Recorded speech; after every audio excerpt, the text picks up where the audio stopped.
Tulong para sa mga Pilipinong naiipit sa Sabah, nakarating na si Aya Macalma para sa kabuuang ulat. Magandang hapon sa iyo, Aya. Pero Sandro, dumating na nga ang mga relief goods sa Sabah, Malaysia para sa mga Pilipinong apektado ng gulo roon. Mula pa sa Kuala Lumpur, ang mga relief goods na hinatid sa 4 na evacuation centers sa Federal Land Development Authority o FELD sa lahat area. Partikular na sa mga bayan ng Lahad-Datu at Tawau. Mismong si Renato P.O. Villa ang naghatid ng mga relief goods sa mga itinalagang evacuation centers. At ito naman ay tinanggap ni Alia Asfa, ang community leader sa Embahara, Budi. Sa kabuuan, umaabot na sa 1,500 ang mga lumikas at ngayon ay nasa FELDA evacuation centers. Naglalaman ng bigas, sardinas, noodles, asukal at hygiene kits ang mga ipinamahagi sa mga Pilipino roon. Ang humanitarian at consular team ng Embahada ng Pilipinas sa Malaysia ay inaayos na ang mga travel documents at maging ang mga passport sa mga Pinoy na nais na bumalik sa bansa.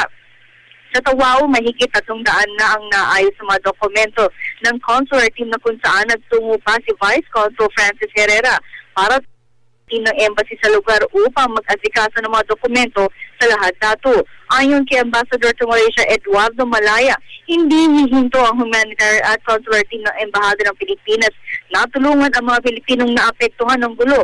Lalo na ngayon, marami ng Pilipino nag-abisong gusto na nilang bumalik sa bansa. Ngunit wala pang abiso ang naturang Embahada kung kailan makakabalik ang mga Pilipinong maaari ng or naayos na ang kanilang mga dokumento.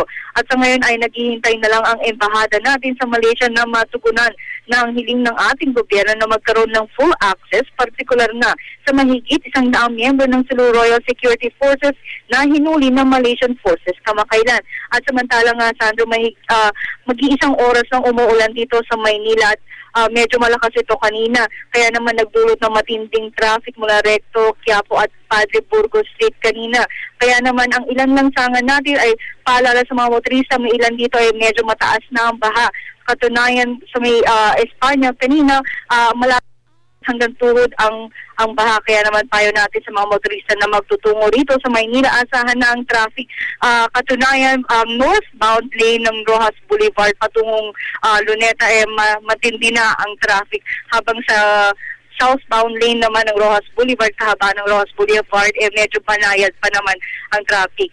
At yan ang pinaka-latest at situation dito sa Maynila, Sandro.